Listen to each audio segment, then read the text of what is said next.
There is a region near the eastern range of the Andes in Bolivia called Valles Cruceños. There, the Zabalketa Association and a Bolivian organization called Instituto de Capacitación del Oriente have worked alongside the local population on a project to identify local vulnerabilities and problems. This investigation has been jointly financed by the Basque Agency for Cooperation for Development. This Bolivian region is home to around 75,000 people who live in small communities scattered throughout the valleys, at heights ranging from 2,000 to 3,400 meters. They earn their livelihood through agriculture and cattle herding, combining both activities on a small scale, mainly for their own consumption. The steep slopes on the mountainsides severely restrict the amount of land available for crop farming, so households have only small private plots of land where they grow mainly maize and potatoes.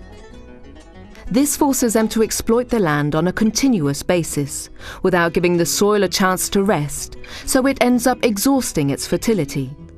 Their agriculture is unirrigated, which means the water from their crops is basically provided by rain. Some farming households have dug wells to draw water from the subsoil or ponds to store the rainwater, but the shortage of water in dry years compromises their crops. What's more, because of the lack of means for irrigating efficiently, they resort to flood irrigation, which wastes water.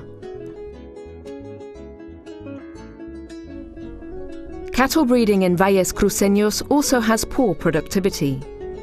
The cattle graze freely on the pasture lands in the high mountain reaches. The continuous strain this places on the soil and vegetation means that the quality of the pasture is steadily decreasing. Without a good food source, the production of milk and meat is significantly reduced.